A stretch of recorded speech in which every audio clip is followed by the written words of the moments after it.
This podcast is sponsored by Talkspace. You know when you're really stressed or not feeling so great about your life or about yourself? Talking to someone who understands can really help. But who is that person? How do you find them? Where do you even start? Talkspace. Talkspace makes it easy to get the support you need. With Talkspace, you can go online, answer a few questions about your preferences, and be matched with a therapist. And because you'll meet your therapist online, you don't have to take time off work or arrange childcare. You'll meet on your schedule, wherever you feel most at ease. If you're depressed, stressed, struggling with a relationship, or if you want some counseling for you and your partner, or just need a little extra one-on-one support, Talkspace is here for you. Plus, Talkspace works with most major insurers, and most insured members have a $0 copay. No insurance? No problem. Now get $80 off of your first month with promo code SPACE80 when you go to Talkspace.com. Match with a licensed therapist today at Talkspace.com. Save $80 with code SPACE80 at Talkspace.com. If you're sleeping hot and sweaty, it's impossible to get a good night's rest. And if your solutions are blasting the AC high all summer and doing constant pillow flips, you've got to check out Coop Sleep Goods. Coop combines advanced cooling technology and personalized comfort to create pillows that help hot sleepers stay sweat-free all summer. The fabrics are breathable and cool to the touch, so you feel an instant chill the moment you lay down. Designed for 50% more breathability, the innovative fill helps you sleep cooler and more comfortably. They also have Tencel sheets that are naturally cooling, lightweight, and feel buttery soft on your skin. If it's not your coolest sleep ever, return it with no questions asked during their 100-night Sleep Better guarantee. And right now, you can get 20% off your first order. Visit coopsleepgoods.com/comedy to redeem your offer. That's COOP sleepgoods.com/comedy.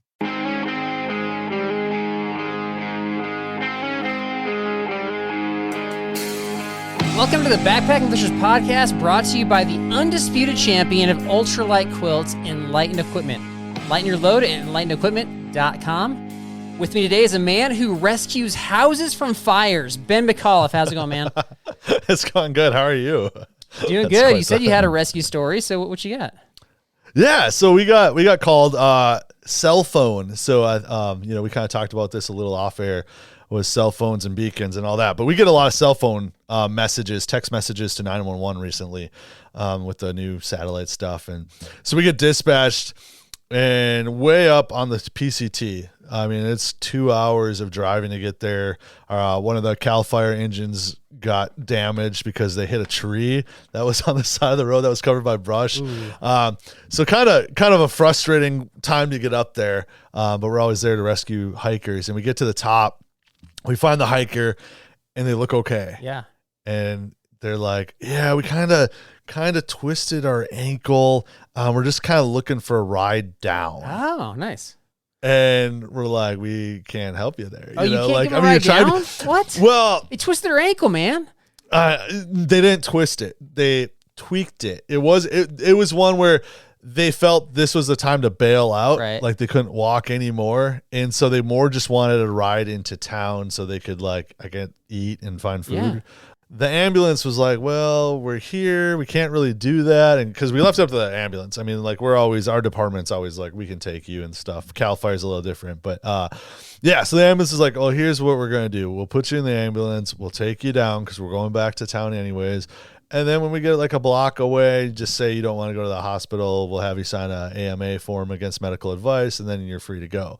But do you think that's something you nice, kind of push the red button for? Is if you can still walk and tweak it, but you're just kind of done? It's so frustrating. Yeah, that's frustrating all the stinking time, man. But if it's something where you're like, really, where you're they were fine. Like they should have. And why not just charge them? Just have the ambulance take them down. Like, yeah, we'll give you a ride, and then here's your ambulance. Yeah, I don't know how they'll handle that. Probably not, because it's not. They were nice about it, but if you got a lot of those calls, I think I'd be frustrated. Be like, yeah, if you're gonna overuse the service, and now if you're out servicing them, and then there's a real emergency that comes in, right? Then you're farther away, whatever. So that's what I would do. Yeah, it was frustrating. All our resources were up on this mountain, so if something else really tragic happened, we're stuck. So. Kudos to you guys for your patience. Yeah. So, speaking of rescue stuff, we have Moose Mutlow, veteran Yosemite Search and Rescue member on our show. He was on our show last year, and he was such a good guest that I thought, let's bring him back on. I told him this already, I want to have him on every year, but we'll see if he's up for that. So he's got some search and rescue stories and pro tips, and he's just such an engaging speaker. But the heart of this episode is we're going to run some famous movie scenes by him to see what his take is on this. Are you excited for that? I'm excited. Every time I watch Mythbusters, I'm always thinking of movies now and that. So we got our own Mythbuster here to tell us if it's real or not. And we picked 6. That's what we had time for. Were there any movies that you're kind of sad didn't make the list? I was torn because I wanted to throw in like River Wild. Maybe there's a lot on that one. I looked up some clips on that. What are you thinking on that one? Yeah, well, I mean, the whole movie in general is like just watch the whole movie to prepare, Moose, and then we'll pepper you with questions. Yeah, well, because I mean, you think about it, like there's a lot that I would do differently if people are trying to hold you hostage.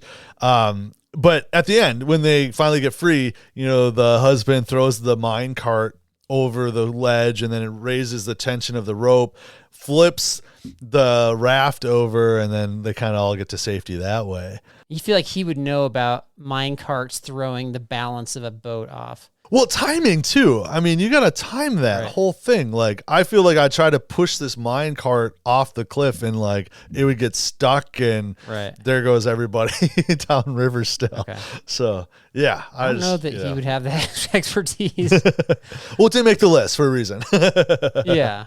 I wanted to ask him about Princess Bride. Oh, every episode. Comedy, I was like, it's probably going to get an F grade from him, but I wanted specifically the scene where the man in black is climbing the rope and then the rope gets cut and then he's able to hang on to the cliff anyway. Yeah. Like, what are the chances of that? And he's not a climbing expert, but what do you think? Is that realistic? I mean, if you know it's getting cut, you could probably... You don't know it's going to get cut. Well, yeah. I mean, I feel like if it gets cut, you're falling. And then, hopefully you're close to the cliff to grab it. But if you know that they're cutting it, I think you can grab the cliff. I'm not really a rock climber. My grip's not good, so I don't think I'd be able to do that. And even rock climbers, I don't think typically have their ropes get cut up top, right? Yeah. So Carl's just going around cutting rope now just to see. I just want to see if it was real or not. Let's just see it. See what happens. All right. What's the Bible verse of the episode? Bible verse of the episode is Mark 6:7. And he called the 12 and began to send them out 2 by 2 and gave them authority over the unclean spirits. So, we talk about backpacking and going in numbers. So you think this was a wise decision to go 2 by 2? Like the first, Jesus was the first one to send people out the right way. I mean, you definitely want to have partners with you. At least I do. I don't like them by myself. Yeah. But if it's like our Patreon trips, that's more just like bringing a circus, which is like 13 people. But it's probably better. What do you think? It's always fun because you got someone to blame, if it goes wrong. Right. All right. So here we go. Okay. So Moose is here. We've got him. We're going to run all sorts of crazy things by him. Moose Mutlow coming up right now. Back with us on the B&B podcast, Moose Mutlow, SAR Search and Rescue veteran, Yosemite. Thanks so much for joining us, coming back on the show. Really appreciate it. Thanks for having me back. I'm glad I got a passing grade last time, so this is good. Passing? What? Everybody loved you. That was like a highlight of our last season for sure. I think we had you on back in, I want to say it was like May or June of last year, so it's been a little over a year since you've been on the show. Surely you've got some sort of crazy search and rescue story since then. It's been an interesting year. We've had some ups and downs. I did really enjoy the one incident this spring where we got video shot of someone trying to make a river crossing above a very large drop, as you're familiar, the Yosemite Falls area. I'm very familiar. And they got themselves into a location that is incredibly dangerous. And they decided they needed to cross the main flow of the river. Ooh. And which side were they on? Were they on the trail side or the far side? They were on the western side, so on River Right. And two of them made it across. They secured a rope, and they essentially did a little tension diagonal, pull down the rope, and then move across a shallower area. And 2 of them made it across relatively easily. I mean, it'd be a bit scary. And the third person clearly had a lot of nerves going on, and they repeatedly wound the rope around their forearm. Okay. And that was what their purchase was. And we watched this and we're like, that's not a good idea. That's a pretty good way to get entrapped. And they proceeded across the main flow, fell, Oh. And actually what held them in position and didn't allow them to be washed down and off the edge of the big waterfall was this crazy wrap that they had around their arm. Oh, wow. And that secured them. And they ended up just having the water flow push them to the other side of the river where they were rescued by their buddies. But it was a series of unknown decisions that came with a good outcome, which you need a bit of luck sometimes out there. Right. And that was one that stands out in my mind as essentially dodging the bullet, so to speak, by a level of incompetence, but actually their incompetence saved them. You're saying that wasn't part of the plan. They're like, well, if I slip, then the wrap will save me, and then the flow of the water, the current will just push me to the side. That wasn't part of the plan. I feel as I watched it, as they became more and more nervous, they put more and more wraps on their arm. And they couldn't have, it's called ferrying. It's where your body essentially aligns 45 degrees to the current maybe, and it actually uses the force of the water, high pressure, low pressure, to move you across the current in a diagonal fashion. Right. And he surfed it perfectly. He surfed this little wave and came out to a little eddy on river left, and his buddies ran down and got him. And it's once again defying statistical chances of death, without any awareness of how it happened. Probably that's crazy. Just stupidity saves them. Yeah. Okay, so if you were like the little angel flying in onto the shoulder, and you're like, "Here's what you should have done," would you have just suggested to press the red button before crossing the stream? I perhaps wouldn't have got there in the first place. I mean, I think it's Fair enough. Point of quite often it's going one step too far that leads to the accident. And it's that cascade effect, literally, where you make this little mistake here, you keep going, and it gets worse and worse with the consequence.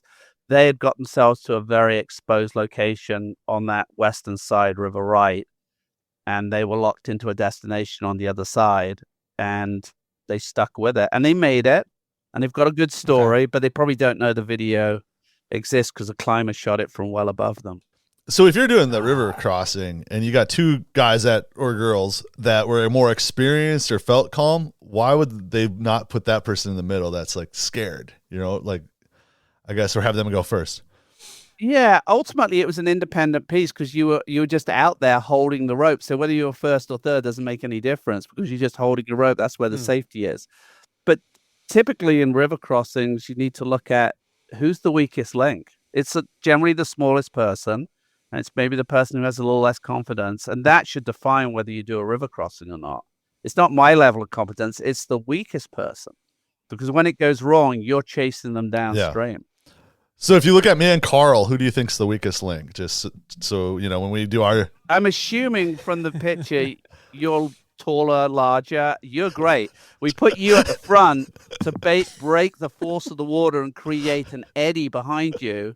And us smaller people then go behind, and we have that benefit because the water drops behind you. So when you're crossing a river, you'll have that wedge technique or a line technique. You have the biggest, strongest, tallest person up front to displace as much water as possible. So the smaller people have to fight less, and then we can support you from behind. That makes sense because, every time we go backpacking, Carl just keeps feeding me. Now I know why. It's like, you're bigger, you're going first. Well, I think it's that other point when you have somebody who's bigger or someone more competent, you use them as the probe. Yeah. Okay, let's figure out what's going on here. Because again, you're trying to figure out, what will happen for the weakest person? The weakest person, technically, physically, emotionally, is going to be the person that slows you down. So you manage them to maintain your speed and your schedule. Yeah. That's good advice. All right. So, yeah. So you mentioned, that's in the Yosemite Falls area. And last year we talked about how I had that search and rescue like back in, 20 some odd years ago. And then after we chatted, you went and found the 1996 report for this. And you had to dig through files in a filing cabinet to find it, but you found it. Well, I want to be really clear. I designated it to someone. I said, hey, there's a story. This is kind of what we know. And our archivist was like, let me go and look for that. And they found it incredibly fast. Yeah. They knew where to look in this age of paperwork. Right. And I got it back, and then we had a good giggle over it. And we're like, there it is. There is a bad decisions with a good outcome. Yeah, this guy's still around, strangely. Yeah, still around. Yeah. Yeah. I have a friend of mine is was a base jumper for a very long time and a wingsuiter. Oh. And there's that line still around. He has a film out learning to fly. And at one point in it, somebody looks at him 9 months into his career where he's doing a lot of jumps and learning how to wingsuit. And an old hand looks at him, just says, "Oh, you're still alive." With the idea you're pushing the margins so much. Yeah. So, okay, a couple questions, I guess, is why do you still have those files from, I guess it's almost 30 years ago now? Like, why is that even a file cabinet anywhere there? Is that for like lawsuit type reasons, or what would be the reason behind that? Exactly. You going, what happened? Okay. There's always going to be somebody who says, "Hey, let's look back and see what the history is behind it." And it's just a file cabinet. I mean, now it's all digital, so it doesn't really matter. Right. And we're just waiting for that moment to digitize it, and then it'll be virtual. I quite like that there's a fantastic video that we use in training, which is a search and rescue response on the Merced River. That's the biggest mess you've ever seen in your life. And it involves somebody stuck in the middle of the river, and then a search and rescue team leave in an overpacked raft. They miss the person they're going to rescue. They go downriver, they flip. Everybody gets yard sailed, and we have to rescue all the rescuers. Oh man. And it's great because if you look at the video, there are all these profound lessons about overloaded boats, not really having a plan. When it goes wrong, where's your safety? Right. There's truth, and then there's the paperwork, and the paperwork doesn't reflect the scale of what went wrong in that moment. Right. Okay. So it often is a balancer or just another resource to consult. And it's hard because when you read the paperwork, there's more questions that you're trying to study. I mean, your paperwork's a little different because you kind of probably remember a lot of the scenarios, but we do our 6 minutes to safety each morning briefing. And, it's always like, well, what were they thinking, lighting the fire this way instead of that way? And sometimes you just don't even know the answers. Yeah, and sometimes we rush to judgment. I think sometimes in review, it's who can we blame as opposed to what can we learn. Right. And if you're in a position of what can we learn, it opens up a lot more opportunity for honesty. And we live in a litigation, somewhere litigious. It's like people are trying to figure out, how do we get a little bit of an edge to maybe get some money out of this? And that actually stamps down candor. And candor is where we learn. All right. So we have multiple experiences with different folks in our groups that like to bring a gun backpacking in various areas. In all your experiences and conversations you've had with other search and rescue members, has anybody ever saved themselves by having or discharging a gun with them? I think if you're having to discharge a gun, you've got to ask yourself, you've got to start first with what's going on.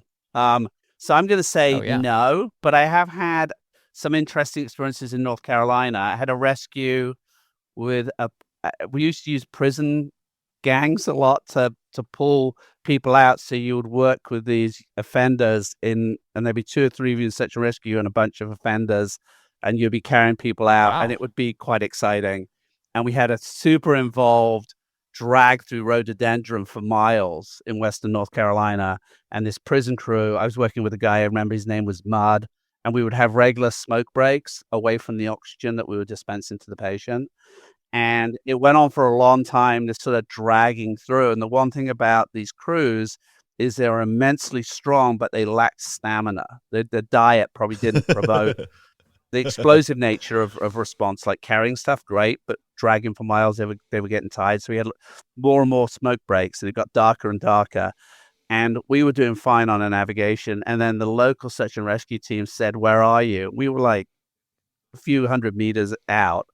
And we were like, "We'll be there soon." And they said, "We'll fire off gunshots to guide you in." And I remember as the gunshots went off, lying over the patient and being like, "It's going to be okay. We're not under attack." 'Cause it felt like sort of Vietnam or something with guns like blazing.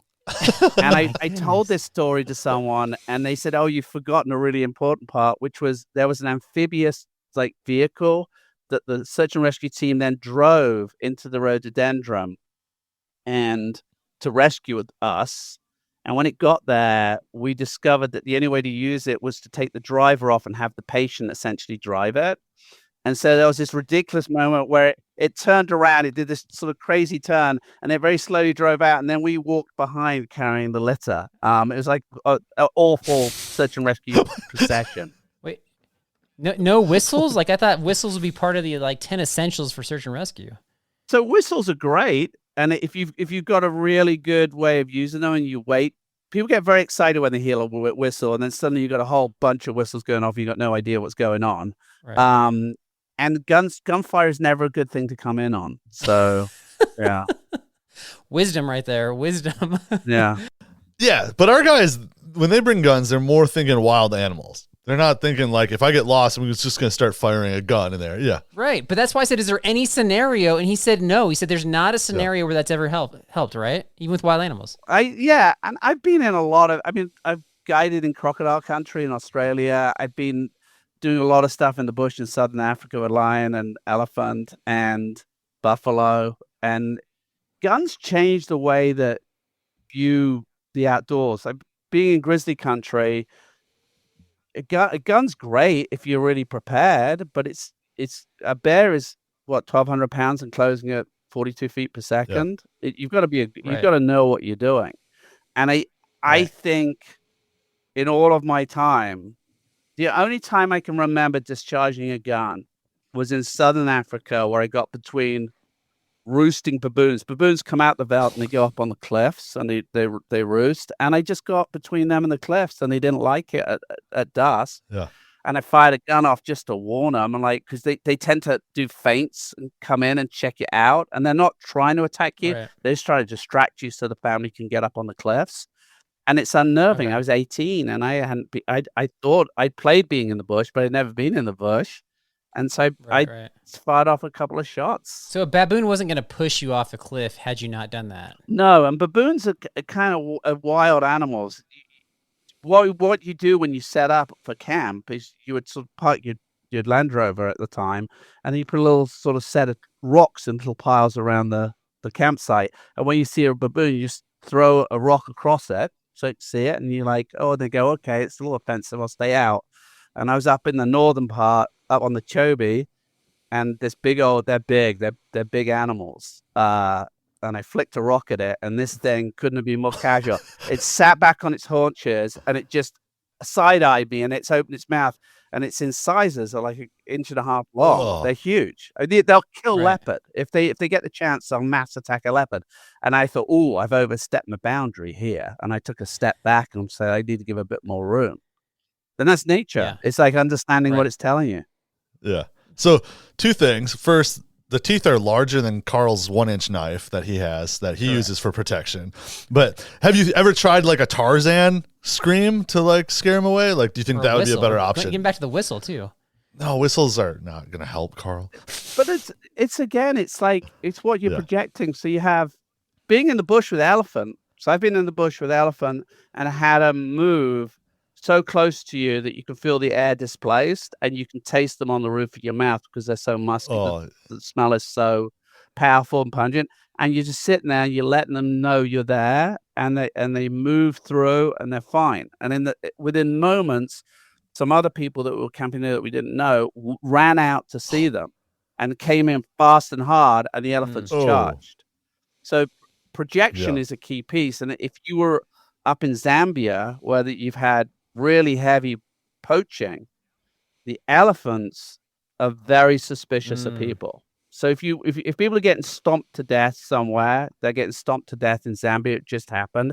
And it's probably because within living memory, these animals live 60 years, that they're like, oh, I remember somebody doing something like that, and they shot at me, and they come in hard and aggressive.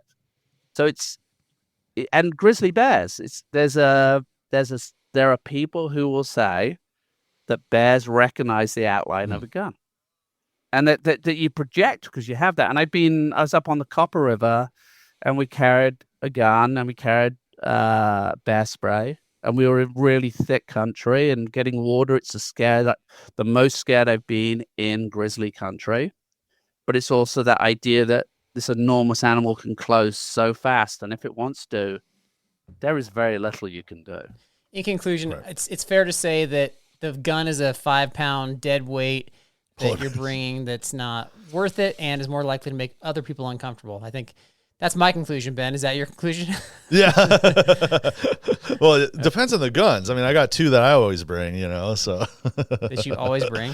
I always bring Carl. Sun's out, guns out. Yeah.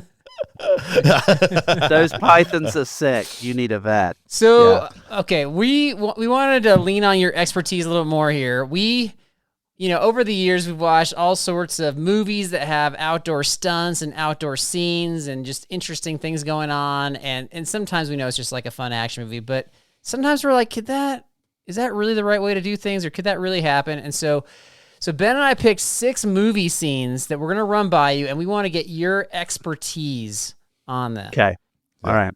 So Ben, can you describe the first movie in a scene? Yeah. So the first movie is Rambo, the first one, where, First Blood. He's getting chased by the cops and the National Guard. Everybody's after him. And he gets to a cliff. And he goes, the only way to get through is down. And so he just kind of jumps and lets the tree branches break his fall. So he jumps off of a cliff. Yeah. Like we're talking like 100 feet. Yeah, we're talking like 100 feet foot. up, right? Yeah. Yeah, at least. And he does like a flip into a tree and lets the tree branches, like you said, break his fall, right? And he's bouncing off of them. And it looks like he remains kind of unscathed, has a little maybe bruised rib, but that's it. What do you think? Yeah. Well, I've actually had direct experience of this. So I went to the summer camp where on the staff lounge, they had a deck that was about 25, 30 feet off the ground, and 76 inches away was this big, tall oak. And people would jump off the deck and grab the tree and then slide down it. It was called the tree jump, obviously. Okay. And wait, how high up are they, though? You're 25, 30 feet off the ground. Yeah. And you're sort of jumping into nothing because they cut all the other trees down around it. And it's essentially a 6-foot jump. And it took me 7.5 years to get up the courage to actually do it. And then I went the whole base camp up. And so I know you can jump and you can hit a tree, but it is quite painful. Okay. But for this one, I thought a lot about, there's a top climber, Lynn Hill, who was the first person to free the nose on El Cap. And she took a 70+ foot fall when she didn't tie into a harness correctly. She's a gymnast, and she ended up falling into a tree, and essentially the tree saved her. So I look at this one, and I'm like, 100 feet, your body would take a pretty big beating, but it kind of makes sense. And I know that there's a world-class climber who survived in part because she managed to land in a tree. So I'm going to give that one a passing grade.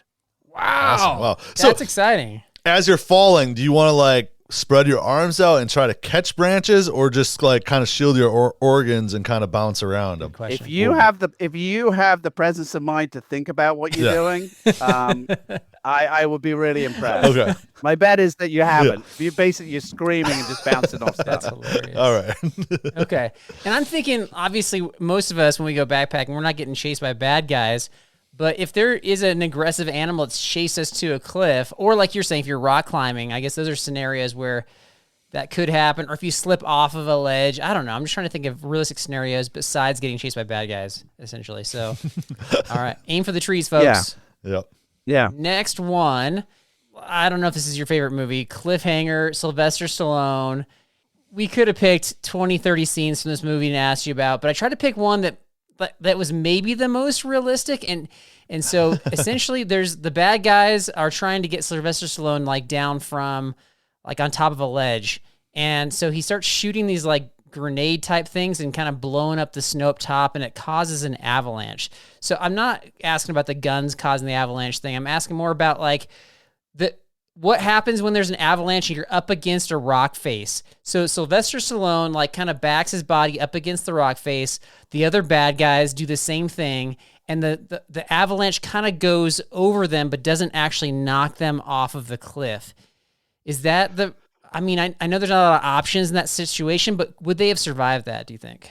So, well, this is important. This is another important piece to remember with Cliffhanger. Cliffhanger happens to be one of my favorite movie experiences ever. Yes. I saw it when it first came out. I was in Zimbabwe in Southern Africa, and it's the greatest cinema experience of my life because the audience would not sit still. And the moment, I know you remember there's a pit when he's running across the bridge, everybody stood up and was just going, run, run, and shouting. And then he jumps and gets it, and people are high-fiving and hugging each other. It was the most dynamic, it was the most amazing experience. In fact, they knew it was a movie, right? Like, they weren't like, okay. It was total crowd participation. It was so good. We went to see Jurassic Park there the next night, and that was equally as exciting. That's hilarious. So that'd be fun. In terms of the avalanche dynamics, it's a little spindrifty at first. There's little bits coming down, and then more comes down.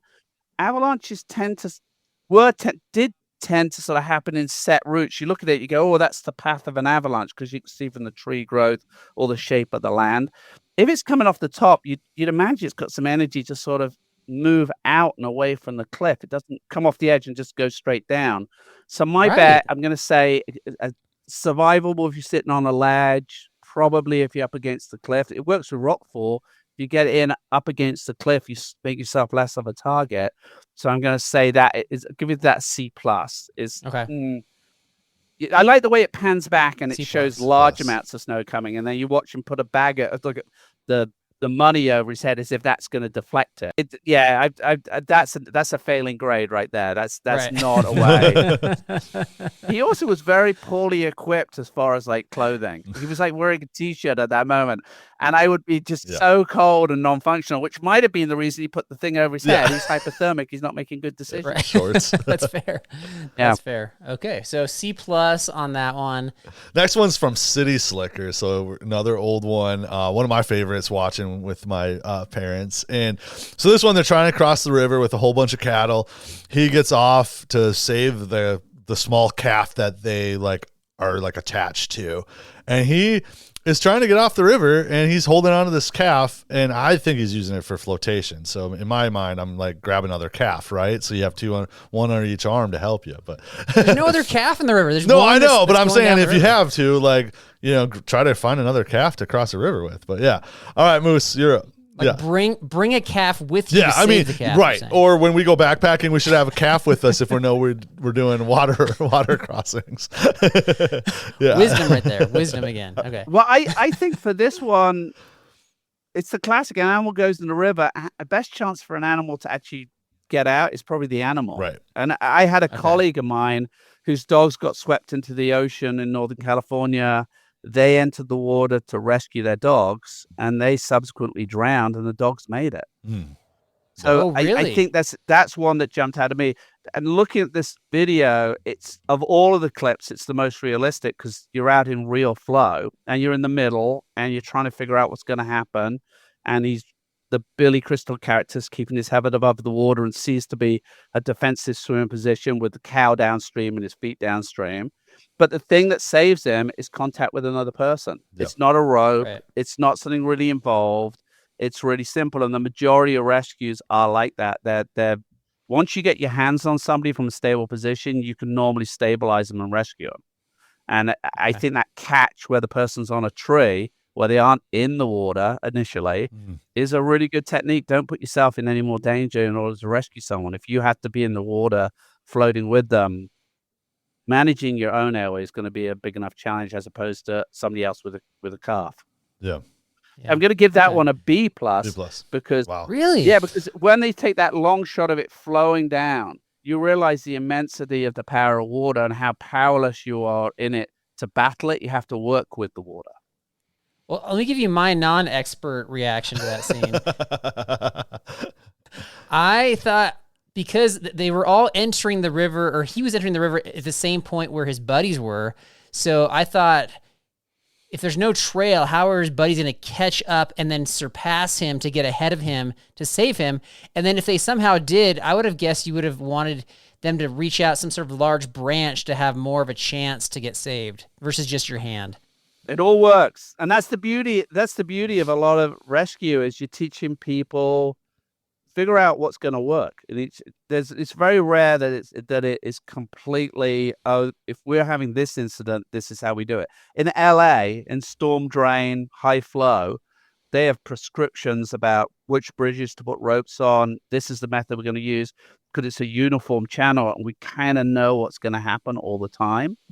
But for us in Yosemite, different flows have different challenges, and you just adapt. Yeah, I always wonder about that one because, we live on the river. We get quite a bit of calls for river rescues, and most of them are recovery, unfortunately. Yeah. So if people, they see their person go in the water, and a lot of times they call to them, and then they try to get to them, but there's no road that follows the river really or trail. So what would be the best, I guess, scenario is you see your friend go in the water, obviously visual contact, but if that's not an option, what's the next thing to try to do to rescue them? Well, the first thing is to look at your watch and figure out what time they went in, because that's going to figure out all the response going forward, because somebody's going to say, hey, if you have to have downstream containment and the river's run at 25 miles an hour and they've been in the water for 30 minutes, that's a long way downstream that you need to have containment. Right. And then apart from that, it's figuring out, as you said, how to get to below them or to get to a point where they might stall out in the current in an eddy. And I think all of it comes back to that point of think about where you are close to the river. If we were in northern Australia, very few people in northern Australia drown. And why is that? Crocodiles. So you stay away from the river. Gotcha. Because there's a crocodile in there. And so there's this thing keeping us back fish. Whereas when we don't have that ever-present danger, we're like, oh, this benign. And that's where we get into trouble. So managing all incidences beforehand, it's not during. You're saying that if we introduce crocodiles to Yosemite rivers, you might be out of a job then. Yeah. Or alligators. Yeah, I mean, I remember being in the Everglades, and we used to do trips up and down. It's a 100-mile stretch on the Everglades National Park. And one of the co-instructors was out in the water, and she said, there are some big fish around me. And I said, get out the water. And they were sharks. and I love the fact that Kristen was like, they're just big fish. And she's right. But they were sharks. And that's why you shouldn't be in the water at that time of the day. Another safety tip right there. All right. Yeah. Yeah. Right there. Okay, next one we got is Indiana Jones and the Temple of Doom. So you're in an airplane. You don't have any parachutes, but somehow you have like a life raft. And so you're above land. You're above a mountainous terrain that somehow has like a smooth grade going down. If you jump out of the crashing airplane, inflate the raft midair, will the raft provide enough like air resistance similar to a parachute to like slowly or safely lower you to the ground where then you can ride the raft down the mountain? No. Okay. Everything about that was fantastic fantasy. The idea you leave an aircraft at 150 knots and then this thing sort of just wanders down like a leaf is insanity, because you're going to hit terminal velocity pretty quick. And if you're doing terminal velocity onto a bouncy castle, you're not going to stay in the position. There's going to be a rebound effect. Or you're just hitting concrete, which is compacted snow, and you're going to stop real quick. So I'm going to give that one beyond a failing grade. It's absolutely nutty. No. Okay. All right. Choose better movies, Carl. All right. So this comes from my favorite movie, The Guardian. So they're Coast Guard rescues. They're in Alaska, cold, frigid water. They're rescuing people off ships. Right. And on the final rescue, they're hoisting up Kevin Costner, and the rope starts to break. The winch, it starts to break. And, Ashton Kutcher's like, I'm not going to let you go. And he goes, I know. And then he releases his glove. He falls like 100 feet into the water, which is like cement at that thing. And they never see him again. And so for me, and I'll get your opinion, I feel like there's other options like lowering the helicopter to maybe have it be a gentle fall and then rescue him. But yeah, what do you think? So cables are maintained pretty closely on those ships. So they have a prescribed amount, hours of operation. So 55, I wrote it down, 55 hours of actual operation on a cable, and then you would just get rid of it, regardless of what condition it's in. So to have that level of catastrophic failure, which is the internal core starting to unwind, only in movies does catastrophic failure take so long. And so in order to get dialogue in, there's multiple moments of catastrophic failure. So I think it would happen very quickly. And what it fails to talk about is when that happens, that cable, where it breaks, the energy has to go somewhere. Right. And the energy goes out and typically into the rotors. Oh, okay. Oh. And so it's a catastrophic failure for the helicopter as well. Okay. So I'm going to say it's not beyond the bounds of believability that you would have a cable failure, but the nature of that failure is very dramatic, as it should be in a movie. So I'm going to give that one a plausible D. Would you lower the helicopter then? Like, to try to help him? So I am terrified of helicopters. I've only been in them a few times in operations. I will do everything I can. I was once on a search and rescue in Wales, and they use very big helicopters. They're enormous helicopters. And I noticed that all of us were putting our harnesses on very slowly because the team had said the first person to get the harness on is going up. And we were all very carefully putting our harnesses on to not finish first. And one guy finished first and he got on. We're all like, whoo, we don't have to get on that one. You're like, where's the clip for this? How do I strap this in? So what I would say is, I mean, the helicopter pilots are extraordinary. For our operator, he will get within a handful of feet of the cliff and be flying it, looking out of the bubble. And what they can do is amazing. But the risks with that cable underneath are massive. So I as soon as the lower you get in the helicopter, it changes the way it operates as far as what it can get in lift. So the closer you get to the surface of the water, it actually gets more dangerous. Right. You get the air wash too. Yeah. So you have less to kind of support your efforts to stay up in the air. So it's like a hoverboard, Carl. It's like a hoverboard. Yeah, I'm gonna step back and say you should really get a pilot on and listen to their terrifying stories of survival. Ooh, another guest idea. I like that one. Yeah. Okay. All right. Last one we got. Probably my favorite one from the 1960s. Not a movie, just a video. The Patterson-Gimlin film. The famous Bigfoot's walking along, looking back at the camera. You've been out in the wild enough times, different experiences, different continents. What's your take on this one? If there is a 900-pound bipedal ape living in America that we haven't found yet on a camera, I am amazed. All right. And the fact that the best film is shot so long ago. The thing that really stands out to me is I actually did an informal study of roadkill in Yosemite called Splat Goes the Weasel after getting some speeding tickets, and everything was getting run over. And I would say in America, with the driving, the roads, the fact we haven't hit a Bigfoot yet is extraordinary. Because we hit moose, buffalo, cows, llamas, people, or other vehicles. We hit everything, right? So the idea that this animal is so clever that it can avoid it boggles the mind. So am I open to it? Yeah, it'll be fantastic if it was. But do I believe it? No. However, I was camping up on the Rogue River. And there's tons of like Bigfooty stuff out there. And I'm a scientist. I'm like, this thing doesn't exist.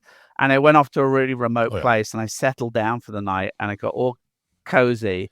And then I just woke up and was like, I'm now freaking myself out on something that doesn't exist. And I packed my stuff up and I went to another campsite. so the terror of the unknown, right, is kind of the thing that drives it as opposed to fact. So I'm going to give it a unconfirmed rating, which I haven't given before for this clip, and say enjoy it. If that's what gets you out in the outdoors to enjoy being in wild spaces, go for it. It doesn't harm anybody. Yeah. And you heard it first. Moose is scared of Bigfoot. I've been scared of a lot of stuff. I mean, there's this combat sleep cycle that I get in, which is the idea that hypervigilance, we have deep sleep and then something happens. And in grizzly bear country, I am super tuned to 30-minute power naps and then being wide awake for 10 minutes and then go straight to sleep again. And because of that shambling gait and that snuffle, and you're like, oh, it's right there. It's just on the other side of this thin piece of nylon. Just bring a gun, right? All All right. Well, thanks for evaluating the random movie clips that we showed you. I actually got some higher grades than I thought, to be honest. So yeah, I surprised myself too. Yeah. Okay. All right. Well, we didn't have this last time you were on, but we've got a new segment called the Lightning Round, where you've got 1 minute to answer as many questions as you can, and these could just be quick ones.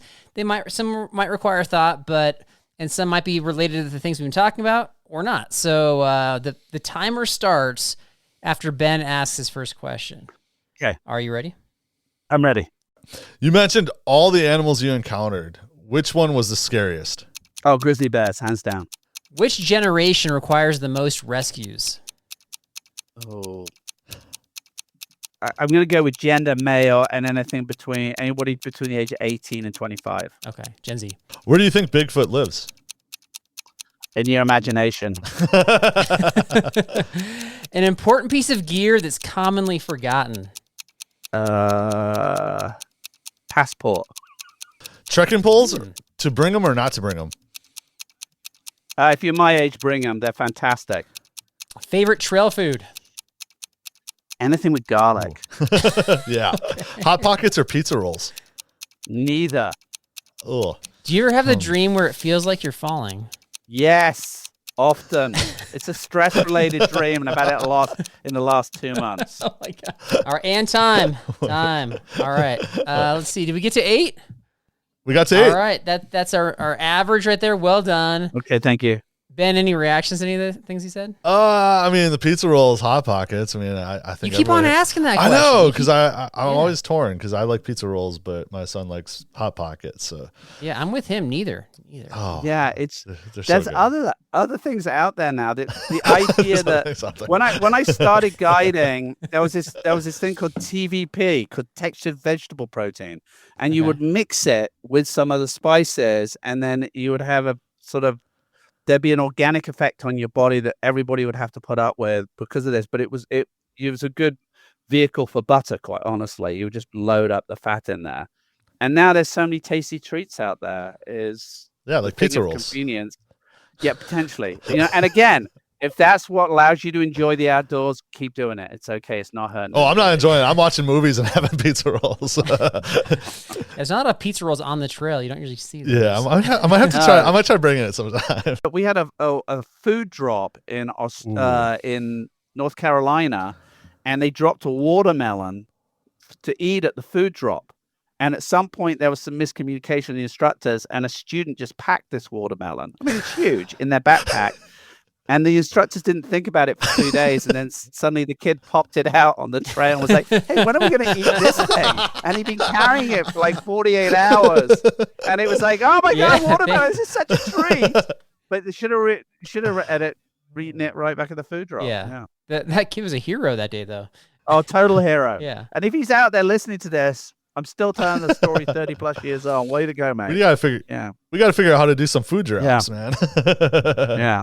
Last question we got, of course, is can you tell us about like the classes you offer, books you've got published, anything from your website you'd love to share? What you got? So I've got a couple of books. I've got When Accidents Happen. It's a crisis communication manual for when we're working with families during an incident, whether it's a search or recovery. I have a memoir, Searching, talking about search and rescue, getting out there. This is not about high sort of drama. It's about the mundane stuff in the background and ridiculousness of some of the calls I've been on. Okay, and more fun. Well, and I think there are moments in there which are like snorkeling on a dead bear to discover if I can take its radio collar off is a classic call out where you're like, I wish somebody hadn't actually dispatched me to that one. And then there are people who just do silly things and we laugh about it, and then it's coupled by tragedy.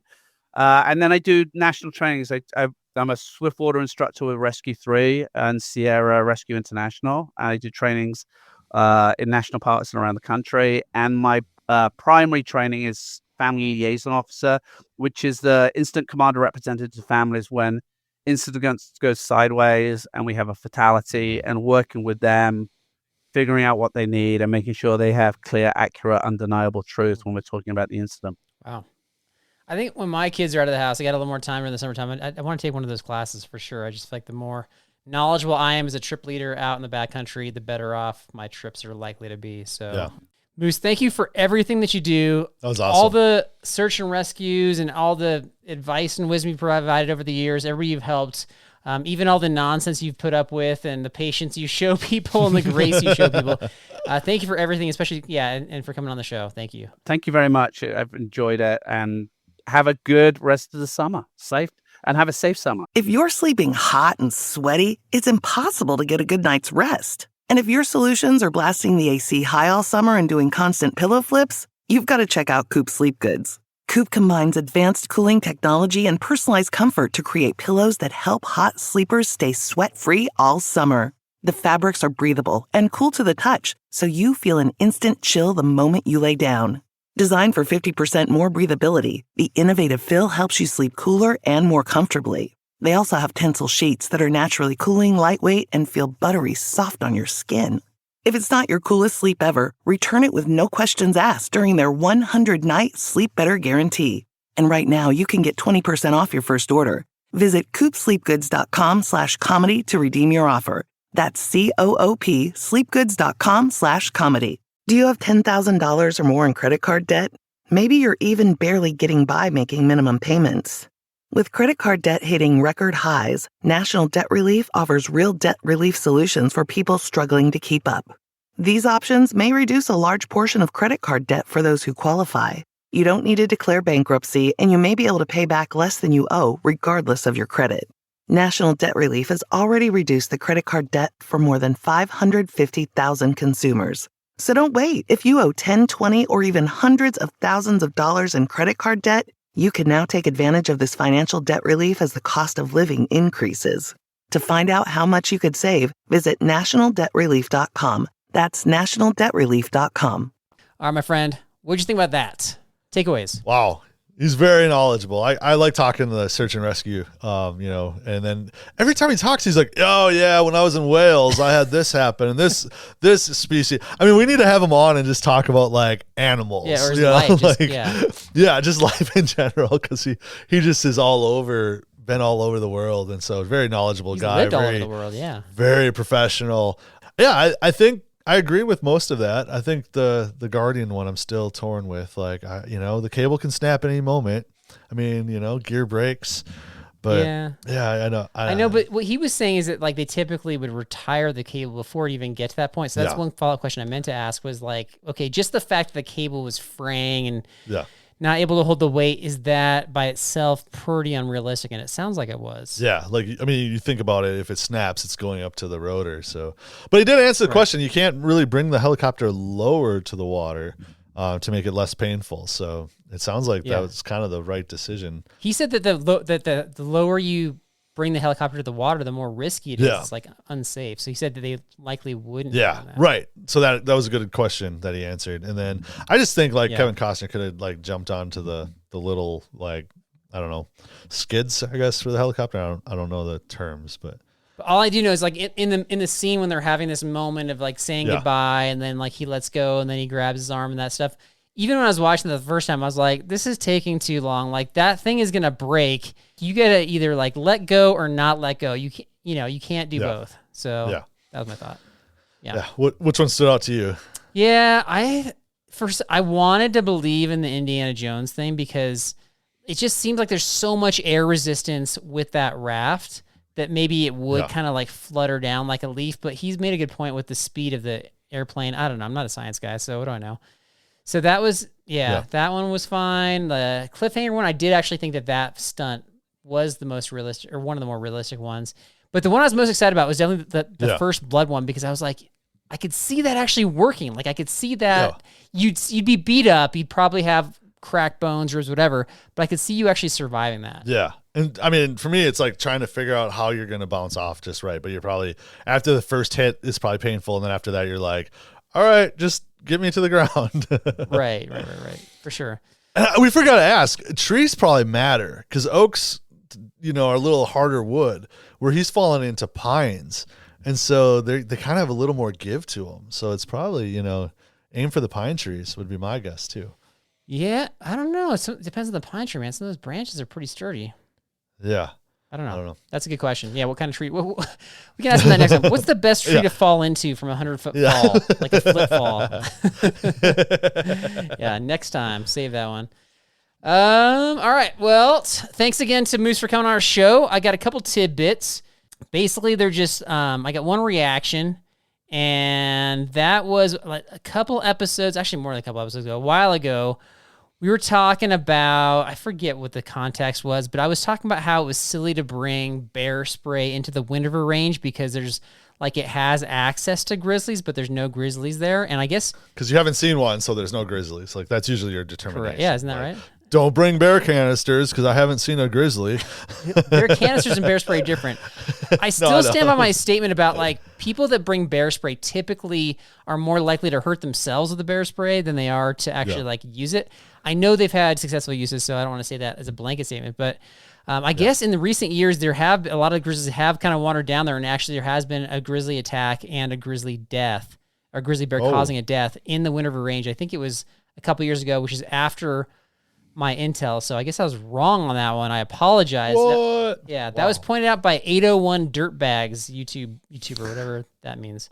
Yeah. Anyway, that's one. The other one is my buddy Jared messaged me that the national parks put out like a public service statement on basically not using flip-flops on the trail. What do you think about that? Ooh. What is there a reason why? Like too many people getting injured or rattlesnake bites? Yeah. Or? So it's like they try to get creative. So something like it's like flippy floppy is slippy sloppy.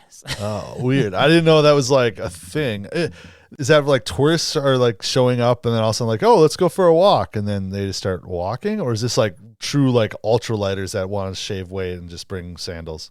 That's seen crazy. Both. I can't. I've seen both those guys. First time I've heard of like people wearing flip flops on the trail. Like that just seems ridiculous. We got a dude who's done 40, 50 miles in flip flops on a backpacking trip, and he's fine. I don't know that he's like the standard or the example that wants to be set for everybody else, but.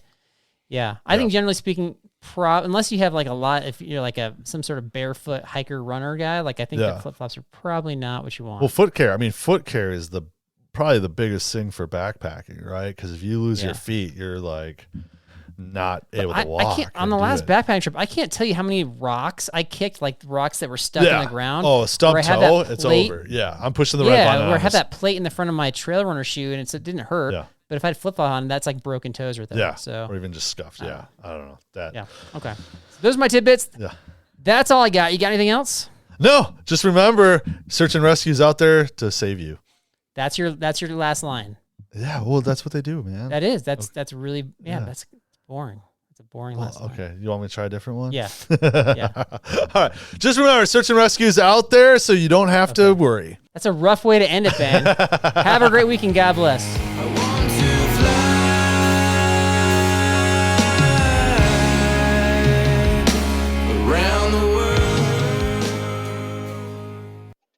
Yo, V&B, it's rocked. Hope everybody's doing well.